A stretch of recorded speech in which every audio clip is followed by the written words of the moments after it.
The wind screamed across the rocky plains of Kesra 7 like a living creature in pain. Lightning of purple and green tore through the sky every few seconds, and the ground shook with thunder that seemed to come from the planet itself.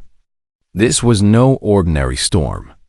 This was one of the electromagnetic tempests that made this mining world famous and feared in equal measure.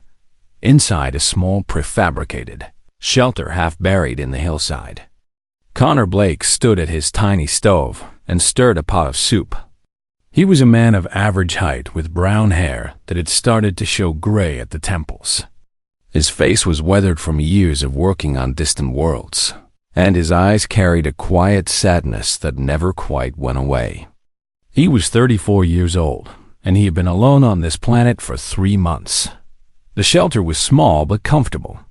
It had a bed in one corner, a workstation covered with geological samples in another, and a tiny kitchen area where Connor now stood. Photographs hung on the walls.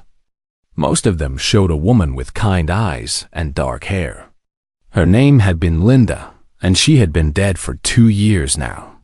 Connor still talked to her photographs sometimes when the nights grew too long. He had taken this job because he wanted to be alone. The company paid well for geologists willing to work in remote locations, and Connor had no reason to stay near civilization anymore. His parents were gone. His wife was gone. His friends had slowly drifted away after the funeral, as friends often do when they do not know what to say. So Connor had packed his things and come to a world where the storms could kill, and the nearest neighbor was 500 kilometers away. He liked it here. The silence suited him. The soup began to bubble, and Connor reached for a bowl. Then he heard something that made him freeze. It was a crash, loud and desperate, coming from the outer door of his shelter. The emergency entrance was designed to open from outside even during a storm, but no human should have been anywhere near his location. He was alone out here. Everyone knew that. Connor set down the bowl and moved toward the door. Before he could reach it, the inner seal burst open and something tumbled through in a rush of wind and rain and sparks of electrical discharge.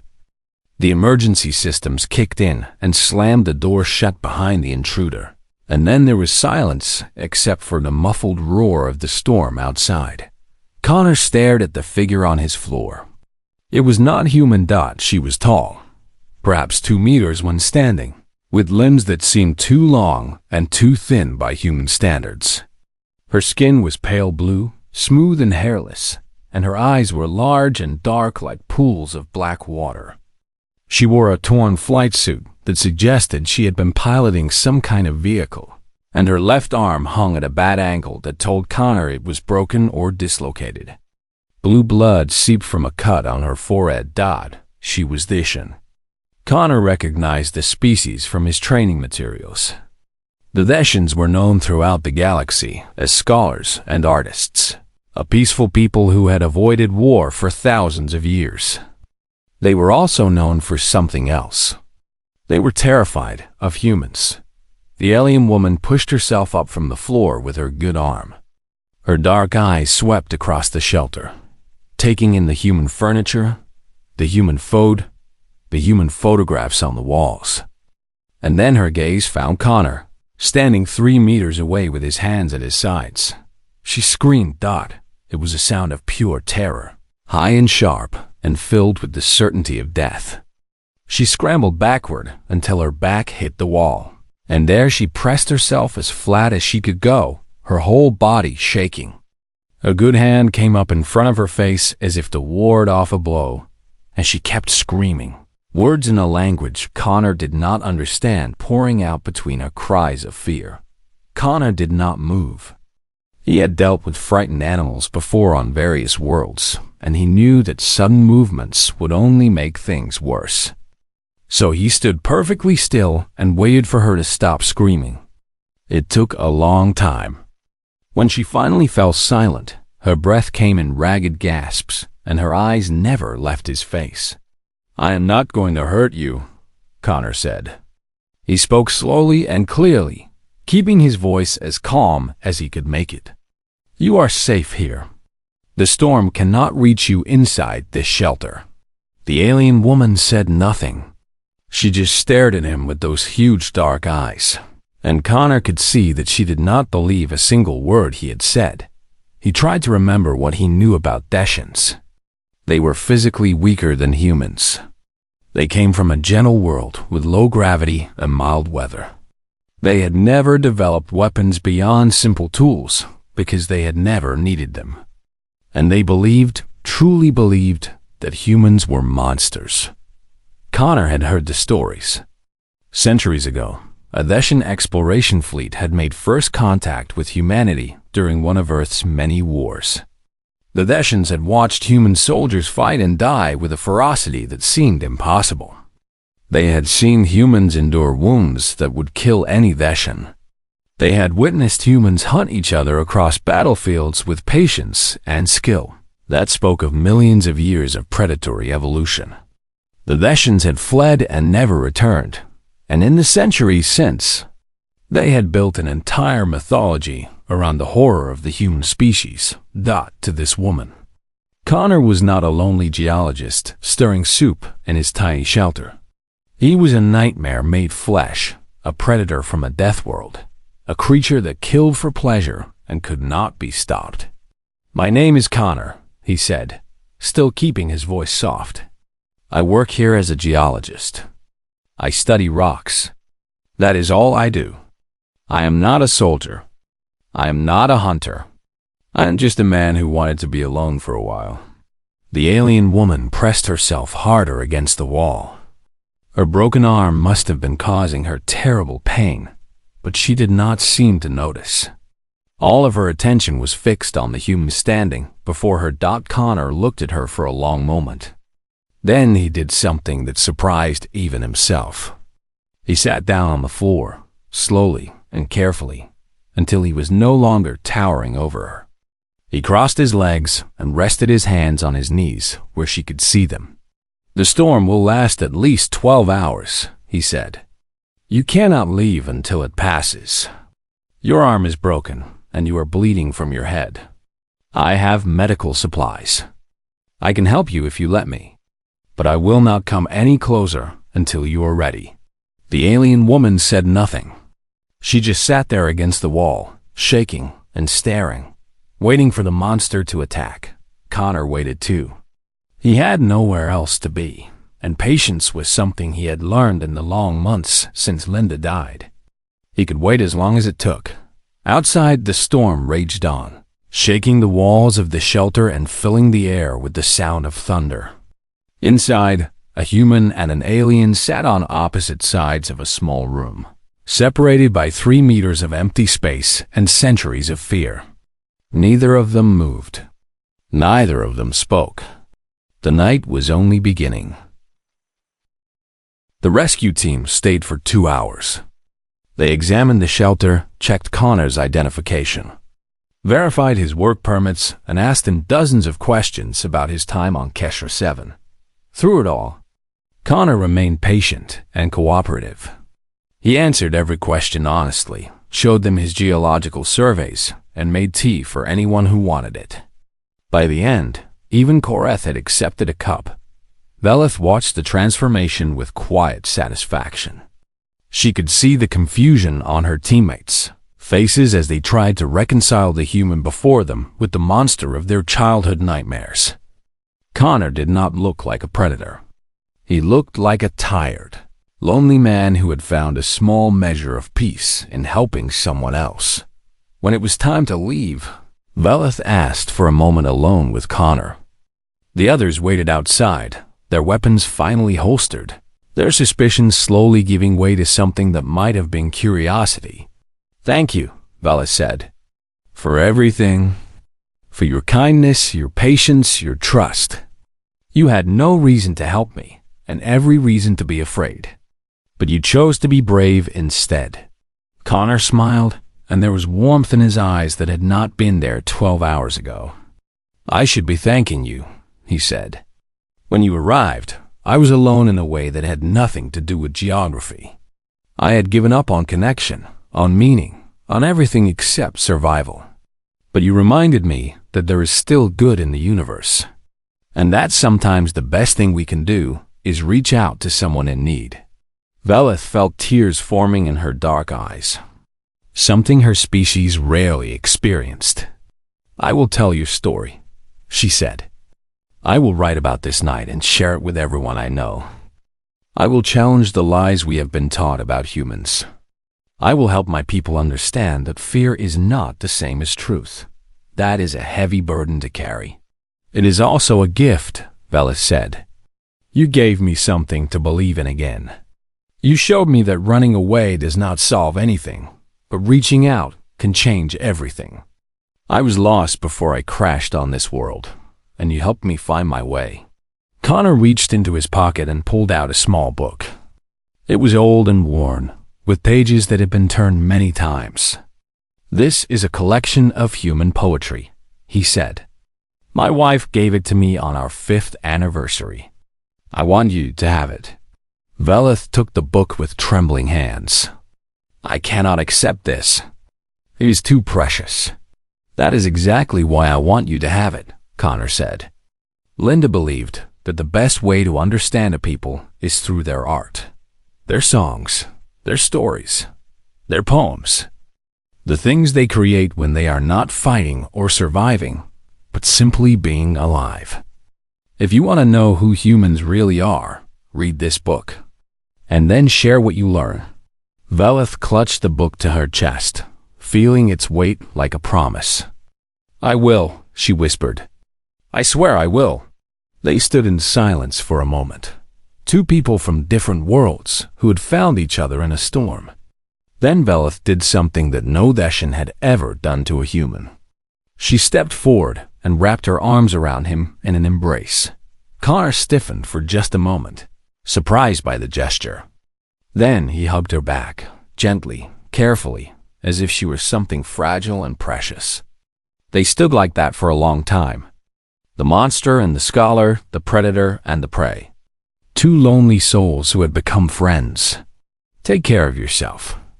Connor Blake, Velith said when she finally stepped back. You too. Velisoro. Velith walked out of the shelter and did not look back. She knew that if she did, she might not be able to leave. The rescue shuttle waited for her, its engines humming softly, her teammates watching from the hatch. She climbed aboard and took her seat, and as the shuttle lifted off, she pressed her face to the window and watched the small shelter grow smaller and smaller, until it was just a speck on the rocky landscape. The flight back to the research station took 3 hours. Velith spent the entire time reading the book of human poetry. The words were strange and beautiful, full of love and loss and longing. She read about a man who compared his love to a summer's day, about a woman who walked in beauty like the night, about children who played in gardens and old people who watched the stars. She read about war and death and grief, but also about hope and courage and the unbreakable human spirit by the time the shuttle landed. Velith knew what she had to do. She spent the next 3 months writing a detailed report about her experience on Kesra 7. She included everything. Her terror when she first saw Connor, his patience as he waited for her to trust him, the stories he told about his wife and his world, the images he showed her of Earth. She translated some of the poems from the book he had given her and included them as evidence of human complexity. She argued that the Deshan understanding of humans was dangerously incomplete, based on a single traumatic encounter centuries ago that had been distorted by fear over time. The report was controversial. Many Deshans refused to believe it. They accused Velith of being brainwashed or traumatized, of falling victim to human manipulation. Some called her a traitor. Others simply ignored her, but some believed. Some read her words and felt the first cracks forming in the wall of fear that had separated their species for so long. Some began to question the stories they had been taught. Some reached out to Velith, asking for more information, wanting to understand. Change comes slowly, but it comes. 6 months after the storm, Velith received a message on her personal communication terminal. It was from Connor Blake, sent from the mining world where he still worked alone among the rocks. The message was short, just a few sentences, but it made Velith smile. "I read about your report," Connor wrote.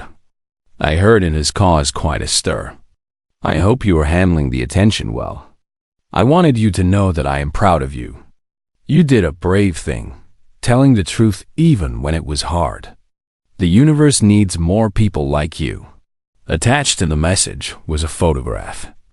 It showed Connor standing outside his shelter, holding a Deshan poem that Velith had sent him months earlier. She had written it herself, about a monster that turned out to be a man, a fear that became a friendship, a storm that changed everything. She had translated it into the common galactic language and sent it to him as a gift, never knowing if he would receive it. He had framed it. It hung on his wall beside the photograph of his wife. Velith read the message 3 times, then composed a reply. She told Connor about the changes that were beginning to happen among her people.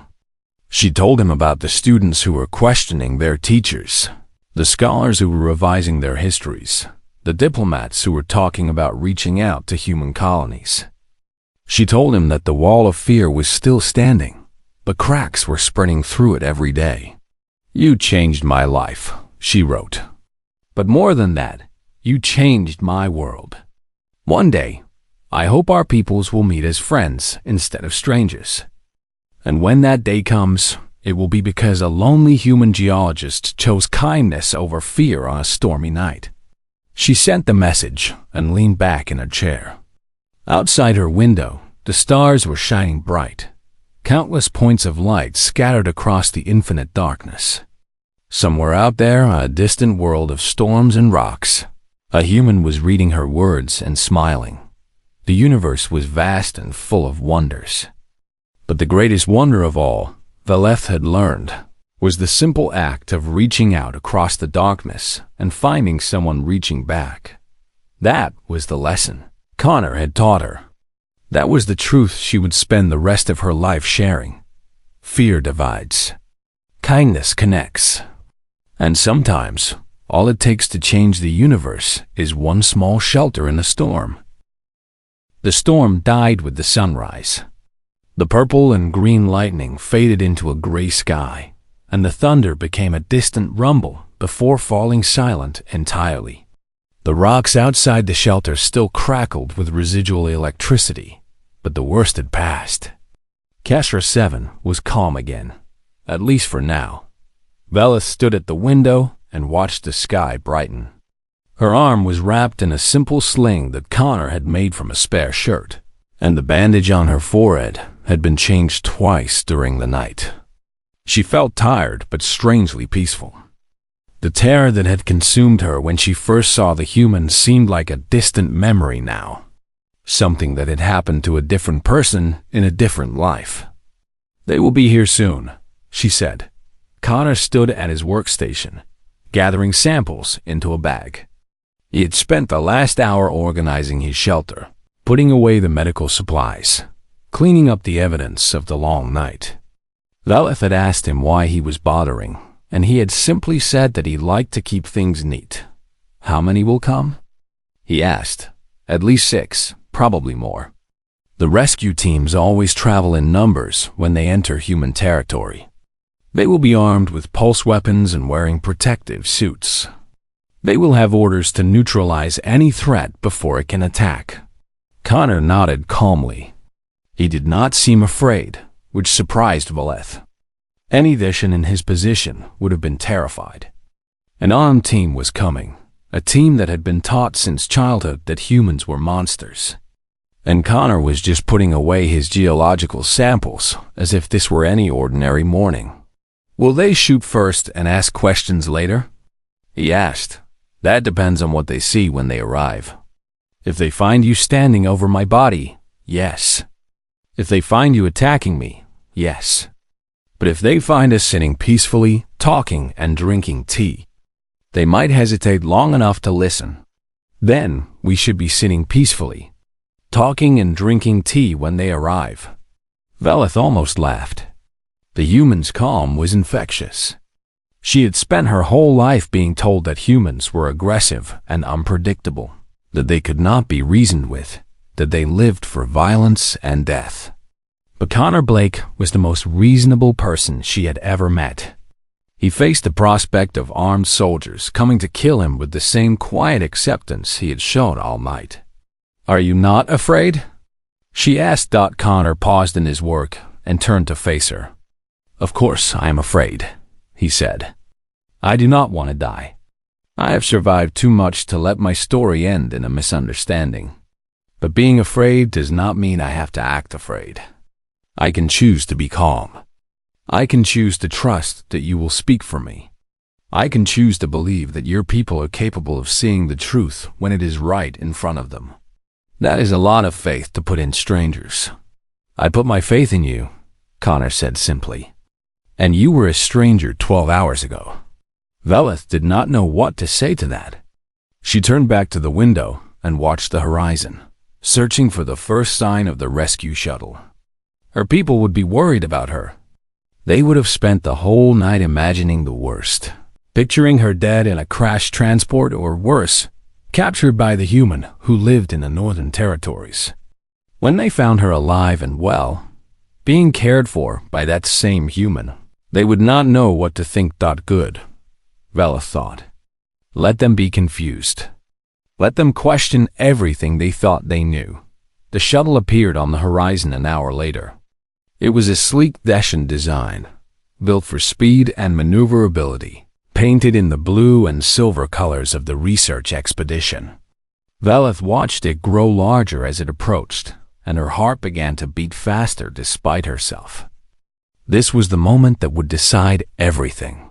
"They are here," she said. Connor moved to stand beside her at the window. He was taller than she was, broader in the shoulders, with hands that could have crushed her throat without effort. And yet she felt no fear standing next to him. She felt only a strange sense of comfort, as if she were standing beside an old friend. "I will go outside first," Veleth said. "I will signal that I am safe and tell them to lower their weapons. Then I will bring them inside to meet you. Stay calm. Do not make any sudden movements. Let me do the talking. I understand." The shuttle landed 50 meters from the shelter, its engines kicking up dust and small rocks. Before the engines had even finished powering down, the hatch opened and 6 Dacians emerged, all of them armed, all of them wearing the heavy protective suits that their species used on hostile worlds. They spread out in a defensive formation, weapons raised, scanning the area for threats. Veleth opened the shelter door and stepped outside. The morning air was cold and sharp, still charged with the remnants of the storm's electricity. She raised her good arm and waved at the rescue team, and she saw their weapons swing toward her before recognition set in. "Veleth!" The team leader, a tall Dacian named Korath, ran toward her with his weapons still raised. "Are you injured? Where is the human? Did it attack you?" "I am fine," Veleth said, keeping her voice calm. "The human did not attack me. He saved my life." "Lower your weapons." Korath stared at her as if she had spoken in a foreign language. "What?" "I said lower your weapons. The human inside that shelter is not a threat. He found me after my transport crashed, and he gave me medical care, food, and shelter during the storm. He is the reason I am standing here alive right now."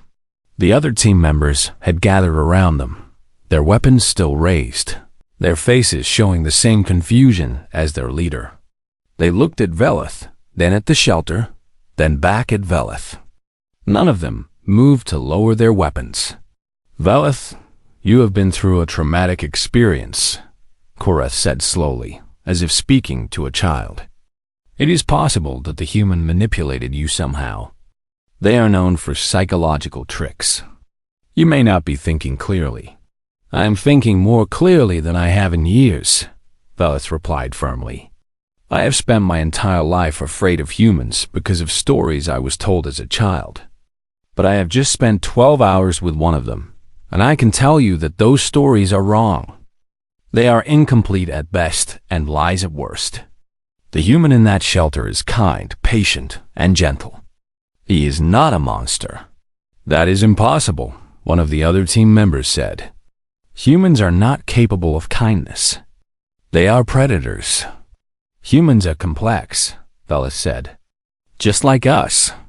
They are capable of violence, yes, but they are also capable of love and sacrifice and compassion. I have seen it with my own eyes. Now please, lower your weapons and come inside. Meet him for yourself. Judge him by his actions, not by the stories you have heard. Korath hesitated. He looked at the shelter, at Veleth, at the other team members. The decision weighed on him heavily. If he was wrong, if the human attacked them, he would be responsible for the deaths of everyone under his command. But Veleth was standing before him, unharmed and clear-eyed, telling him things that contradicted everything he had ever been taught. Please, Veleth said softly, trust me. After a long moment, Korath lowered his weapon. He signaled the others to do the same. We will go inside, he said. But if the human makes any aggressive move, we will shoot. Is that understood? Veleth nodded. Understood. She led them to the shelter door and opened it. Inside, Connor stood exactly where she had left him, his hands visible at his sides, his expression calm. He did not move when the armed Deshans entered his home. He simply waited, patient and still, as if he had all the time in the world. This is Connor Blake, Velas said. He is a geologist working for a human mining company. He has been on this planet for 3 months, alone. He saved my life last night, and I will not allow anyone to harm him. Korath stared at the human. Connor met his gaze without flinching. Hello, Connor said simply. Would anyone like some tea? The absurdity of the question broke the tension. One of the team members actually laughed, a nervous sound that quickly died away. Korath continued to stare, but some of the hostility had faded from his eyes. You saved her life, Korath said. It was not a question. I did what anyone would do, Connor replied. She needed help, and I was able to provide it. There is nothing special about that. Korath shook his head slowly. Everything we know about your species says otherwise. Then perhaps, Connor said gently, it is time to learn something new. Veleth allowed Connor to examine her arm. She sat very still while he worked, her dark eyes watching his hands with a mixture of fear and fascination. His fingers were larger than hers, rougher, built for a world with higher gravity and harsher conditions. Yet they moved with surprising gentleness as he felt along the bones of her forearm. It is not broken, Connor said after a moment. Just dislocated at the elbow. I can put it back in place, but it will hurt. Do you want me to do it now, or would you prefer to wait for your own doctors? Veleth considered the question. The pain in her arm was constant, a throbbing ache that made it hard to think clearly. Do it now, she said. I trust you. The words surprised her as much as they surprised Connor. She had not meant to say them, but they were true. Somewhere in the long hours of watching this human read his book and look at his dead wife's photograph, she had begun to believe that he would not harm her. Connor nodded and took hold of her arm with both hands. On 3, he said. 1, 2. He pulled before he reached 3, and there was a sharp pop as the joint slid back into place. Veleth gasped at the sudden flare of pain, but it faded quickly into a dull ache that was far better than before. I am sorry, Connor said. It is easier if you do not have time to tense up. Veleth flexed her fingers experimentally. The arm still hurt, but it worked. Thank you, she said, and she meant it. Connor cleaned the cut on her forehead next, using supplies from a small medical kit. The antiseptic stung, but Veleth did not flinch. She was too busy studying the human's face as he worked. Up close, she could see the lines around his eyes, the gray in his hair, the sadness that seemed to live in every part of him. He did not look like a monster. He looked like someone who had known loss. "May I ask you something?" Velith said when he finished bandaging her wound. "Of course. Why did you come to this place? You said you wanted to be alone, but there are easier ways to find solitude. This planet is dangerous. The storms can kill. The terrain is harsh. Why choose to suffer here?" Connor sat back in his chair and was quiet for a moment. "Because I needed to feel something other than grief," he said finally. "When Linda died, I felt like I was drowning. Every day was the same endless sadness, and nothing I did made it better.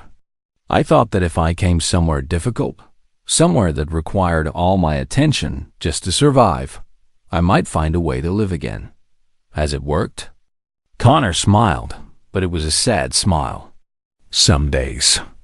Other days, the grief finds me anyway, even here. But at least when I am working, when I am studying the rocks and mapping the terrain and watching the storms, I do not have time to think about how empty my life has become." Velith understood that feeling more than she had expected. She had not lost a partner, but she had lost her purpose. She had come to Kesra 7 as part of a research expedition, studying the planet's unique electromagnetic phenomena. But the truth was that she had volunteered for this assignment because she was running away from something too. "I was supposed to be married," she said quietly, 6 months ago. But my partner chose someone else at the last moment, and I was left alone with all our plans and none of our future. I thought that if I came somewhere far away, I could escape the shame of being unwanted. Connor looked at her with understanding in his eyes. "Running away does not solve problems," he said. "But sometimes it gives you space to breathe. Sometimes that is enough." They sat in comfortable silence for a while, listening to the storm outside. The thunder had grown quieter, and the lightning came less frequently now. The worst of the tempest was passing. "Tell me about Earth," Velith said eventually. "I have only seen images in our warning materials. They make it look like a world of fire and blood." Connor laughed softly. "Earth is many things, but it is not just fire and blood. We have oceans that stretch beyond the horizon. Forests so thick you cannot see the sky. Mountains that touch the clouds and deserts that glow red at sunset. We have cities full of millions of people living and working and creating things together. We have children who play in parks and old people who sit in gardens and families who gather around tables to share meals." He stood up and walked to his workstation, where a small datapad sat among his geological samples. He picked it up and brought it to Velith, then sat down beside her on the floor. "Here," he said, activating the screen. "Let me show you." The images that appeared were nothing like the ones Velith had seen in her childhood lessons. There were no battles, no weapons, no screaming soldiers covered in blood. Instead, she saw beaches where children built castles out of sand. She saw couples walking hand in hand through gardens full of flowers. She saw old men fishing in quiet rivers, and young women dancing at festivals and families gathered around fires under the stars. "This is who we really are," Connor said. "Not always, not perfectly, but most of the time. We are people who love and dream and hope, just like every other species in the galaxy. We just happen to come from a world that was trying to kill us, so we learned to be strong. But strength does not have to mean cruelty. Sometimes strength means protecting the ones you love. Sometimes it means getting back up after you fall. Sometimes it means sitting with a stranger in a storm and sharing pictures of home." Velith stared at the images scrolling across the screen. She saw a woman who looked like the one in the photograph above Connor's bed, standing in a kitchen and laughing at something outside the frame. She saw children running through sprinklers on a hot summer day. She saw an old couple sitting on a porch, their hands intertwined, watching the sunset together. "We were wrong about you," Velith said softly. "My people, I mean. We saw only one part of what you are, and we let our fear fill in the rest. We built you into monsters because it was easier than trying to understand." Connor nodded slowly. "Fear does that. It takes the unknown and fills it with our worst imaginings. But fear can be overcome. All it takes is one moment of genuine connection, one experience that contradicts the story we have been told." Veleth looked at him then, really looked at him, and saw not a predator but a person. A person who had lost someone he loved and come to a distant world to heal. A person who had found a terrified stranger in his shelter and chosen kindness instead of violence. A person who was showing her pictures of his home because he wanted her to understand. "When the storm ends," Veleth said, "a rescue team will come for me. They tracked my transport vehicle before it crashed, and they will search for me as soon as the weather clears. They will be armed. They will expect to find me dead or dying, killed by the human who lives out here alone." Connor's expression did not change. "I know. What will you do?" "Nothing," Connor said. "I will stay right here and let them see that I'm not a threat. I will let you tell them whatever you think they need to hear. I trust you, Veleth." The words hung in the air between them, heavy with meaning. Veleth had come into this shelter expecting to die. Instead, she had found something she never expected. She had found a friend. "I will tell them the truth," she said. "I will tell them that you saved my life. And then I will tell everyone I know. I will write about this night and share it with anyone who will listen. If my people are ever going to stop being afraid, someone has to be brave enough to tell them they were wrong." Connor smiled. And for the first time since she had met him, the sadness in his eyes seemed a little bit lighter. "That is very brave of you. I learned it from a human," Veleth replied. Outside, the storm was finally beginning to fade. Dawn was coming to Kesra 7, and with it, a rescue team that would change everything. But for now, in this small shelter built into a hillside, a human and a Theshan sat side by side, looking at pictures of a world neither of them could go back to, and finding in each other something neither of them had expected. Hope. The hours passed slowly in the small shelter. The storm continued to rage outside, and the walls shook with each burst of thunder. The lights flickered sometimes when the lightning struck too close, but the power systems held. Connor had chosen this location carefully when he first arrived on Kesra 7. He knew how to survive. The alien woman had not moved from her spot against the wall. Her dark eyes followed Connor wherever he went, watching his every movement with the intensity of prey tracking a predator. She had stopped shaking, but her body remained tense, ready to flee at any moment, even though there was nowhere to go. Her broken arm rested in her lap, and the blood from her forehead had dried into a dark blue streak across her pale skin. Connor went about his evening as normally as he could. He ate his soup at the small table, chewing slowly and keeping his movements calm. He washed his bowl in the tiny sink. He checked the readings on his geological equipment. He did everything a person might do on an ordinary night, hoping that his routine would show the alien woman that he was not a threat.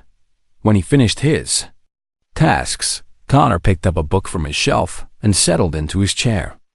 It was an old book, printed on real paper, something his wife had given him years ago. He had read it many times, but he still found comfort in its pages. He opened it and began to read, though his eyes kept drifting toward the alien woman in the corner. She was watching the book with something like confusion. Perhaps her people did not use paper anymore. Perhaps she had never seen anyone read for pleasure. Connor did not know. He only knew that she seemed slightly less terrified than she had been an hour ago. "There's water on the table," Connor said without looking up from his book, "and food if you are hungry. I will not watch you eat. I know that some species find it uncomfortable to eat in front of others." He turned a page and pretended to read. From the corner of his eye, he saw the alien woman glance at the table where he had left a cup of water, and a small plate of bread and dried fruit. She looked at the food, then at Connor, then back at the food. She did not move to take it. Connor sighed quietly and set down his book. He stood up slowly, making sure she could see his hands at all times, and walked to the far side of the shelter where his bed stood. Above the bed hung the largest photograph of Linda, the one taken on their wedding day. She was smiling in that picture, her dark hair crowned with flowers, her eyes full of joy. Connor looked at the photograph for a long moment. "That was my wife," he said softly. "Her name was Linda. She died 2 years ago. She was sick for a long time before the end, and I took care of her as best I could. But there are some things that even human medicine cannot fix." He reached out and touched the edge of the frame, a gesture so gentle that it seemed impossible from a creature the Thessians considered a monster. "I came to this planet because I missed her too much to stay on Earth. Everything there reminded me of her. The places we used to go, the food she used to cook, the songs she used to sing. I thought that if I went far enough away, the missing might hurt less." Connor turned to look at the alien woman. She was watching him with an expression he could not read. "It does not hurt less," he admitted. "It just hurts differently. But at least here I can be sad in peace without people telling me I should move on with my life." The alien woman opened her mouth as if to speak, then closed it again. Her eyes moved from Connor to the photograph and back again. Something in her posture had changed, though Connor could not say exactly what. She seemed less like a cornered animal and more like someone trying to solve a puzzle. Connor returned to his chair and picked up his book. He did not try to make conversation. He simply read, or pretended to read, and let the silence fill the shelter. Sometimes silence was better than words. Sometimes people needed time to think without being pushed on another hour past. The storm showed no signs of weakening. The lights flickered twice more, and each time the alien woman flinched as if expecting an attack. Each time, Connor remained still in his chair, his eyes on his book, his body relaxed. Sometime past midnight, by the shelter's clock, the alien woman finally spoke. "Why have you not attacked me?" Her voice was soft and musical, with an accent that made her words flow together like water. She spoke the common galactic language that traders and diplomats used, the one Connor had learned during his training. He looked up from his book and met her dark eyes. "Why would I?" he asked. The question seemed to confuse her. She tilted her head to one side, a gesture that reminded Connor of a curious bird. "You are human," she said, as if that explained everything. "Yes," Connor agreed.